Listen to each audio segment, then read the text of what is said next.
Over the course of Dan Really Likes Wine, we've spoken to many wine experts and we've covered some great wine territory. Kevin Pietersen is not one of those wine experts, and Peter Maritzburg is not one of those wine territories. But in KP, we have someone who's very passionate about wine, although he's only just starting to discover it, and also someone who's looking for a wine list for a new property. KP, lovely to have you here. Thanks. And let's have a quick look at your wine history. Maritzburg, perhaps not best known as a wine growing area, but I've spent a lot of time in Maritzburg. I've drunk some rather nice wine there. Petrol, diesel. Was as good as it gets in Maritzburg. Was there a culture of drinking wine growing up in the Pietersen family? No, there wasn't at all. It's happened later on in life, where we've started to find out that drinking a grape is a lot better than eating one. It's something that I've just got myself into over the last few years. I'd say the last 5 or 6 years. So I know what I like, I know what I don't like, but I'm also not a wine snob. I'm also no connoisseur. If I'm with my great mates in a boma anywhere, at home or in South Africa or wherever it is, it doesn't matter what the wine tastes like, as long as it's not horrible, we can have a great time. Well, that subscribes to the Dan Really Likes Wine formula. A good wine is one you like, a bad wine is one you don't. So we try and keep it nice and simple. And you've got a wine list to start to curate, because you've got a beautiful property that you've now built. You've spent a lot of time there. Umganu Lodge. I do, yeah. So we've built a property on the Sabi River. And it's breathtaking, and it's everything we've ever wanted. It's our African dream, and to bring our children up in South Africa is something that we feel is a privilege, and it's something that we want to do. But obviously there's a very big cellar, hence the reason I'm sat next to you, and the reason we're going to promote some beautiful wine.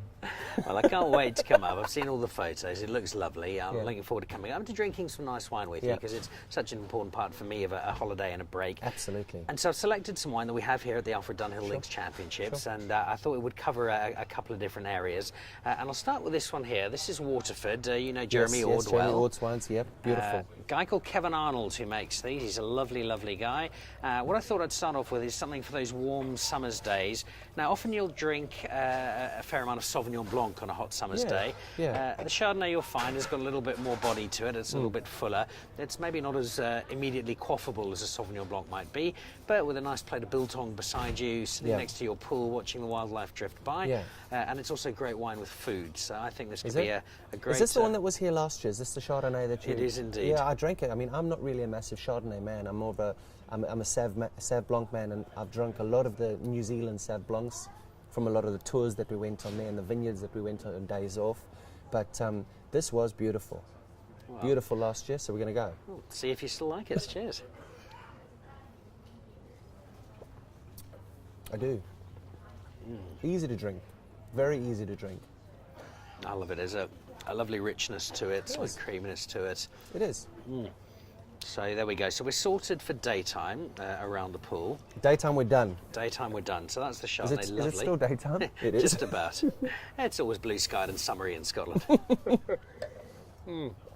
Very nice. All right. So then I thought I'd bring out something else which also speaks to summer, something a little more playful, but a wine that is more serious than its grape often suggests. Rosé.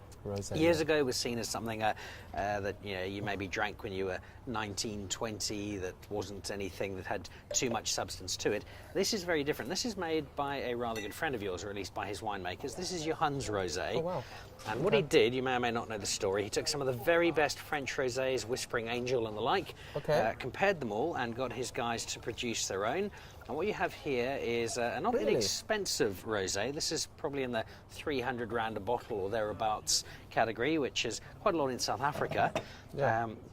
And I think it is quite extraordinary. It's got a very soft colour. It's very fashionable, isn't it, rosé now? It is. You get a lot of people popping bottles all over the south of France and wherever you go. This taps into it, but I think it goes beyond just being fashionable. I think it's a really good wine. It's a very strong wine. So it's not as sweet as rosé sometimes people think it would be. It's got a subtleness to it. It's quite understated, but I think it's a terrific example. See what you think. Yeah.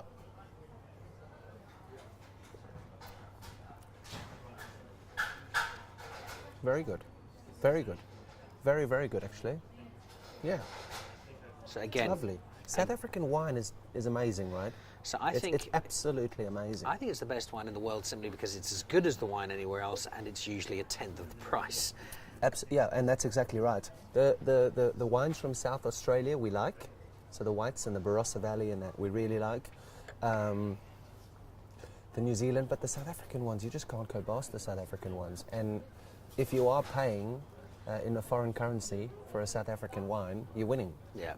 Well, let me take you on to something else. And this one is from Vrede, also in Stellenbosch. Vrede, well known for their reds. Jean Engelbrecht, the man behind them. And I thought this would be a perfect one. You're sitting around the Boma, as you suggested earlier on. Yep. You've had a braai, Poikies going, and you want something that's it's really good. It's probably not everyday drinking. I'd certainly drink it every day. Why wouldn't it be everyday drinking? Simply because it's a little bit on the more expensive side. Oh, really? How much does it retail for? Oh, that's a good question. This is probably also in that 300-400 rand a category mark. Okay. So, Vrede. So it's a terrific estate. It's not too far from Ernie Els, which we'll finish off with in just a moment. Okay. But what you've got here is, I think, a great example of a Stellenbosch blend. It's a big, strong red, kind of the open your shoulders and deposit warning over wide mid-wicket red. It's big and bold. Done that a few times. You have indeed. Yeah, I think this round of Burma wouldn't last very long.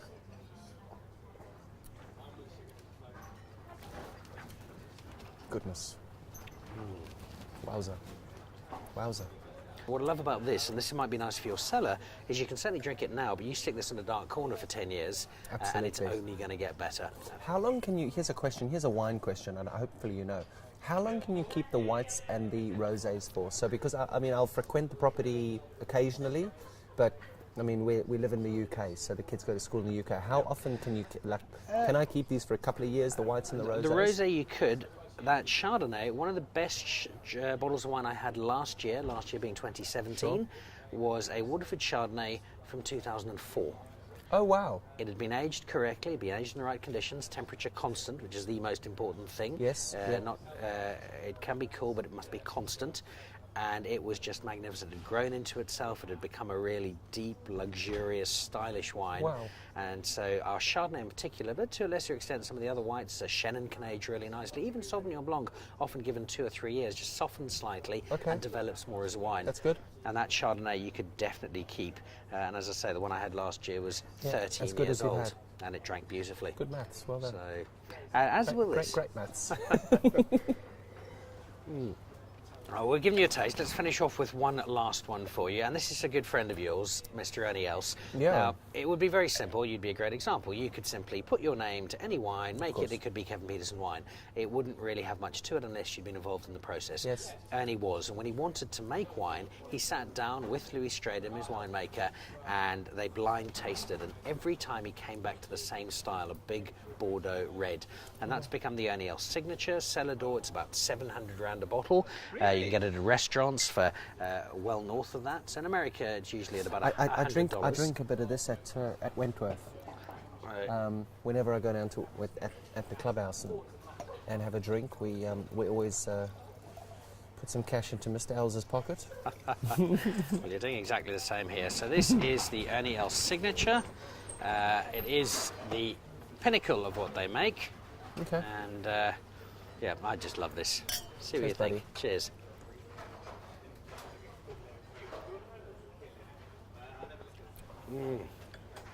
Oh, that's good. You've chosen some unbelievable wine here. It's smooth, it is supple, it's got a rich feel to it. But they're easy to drink. That's what I that's want what it from should be. wine, A wine and that that's you what drink my should be wife easy to wants. We want to be able to just go, oh goodness, that's beautiful. You can get some obviously that aren't, that we have tasted before, and they just could put on the DT list. But these are beautiful. All right. Well, we've got the wine list off to a start. There's still a way to go. Next wine tasting we do, Umganu, looking out over the Kruger and working through a list of the cellar. Let's do it. Why not? Well, there we go. Thanks for sharing some wine with us on Dan Really Likes Wine, and happy drinking. Legend, brother. Thanks, guys. Perfect.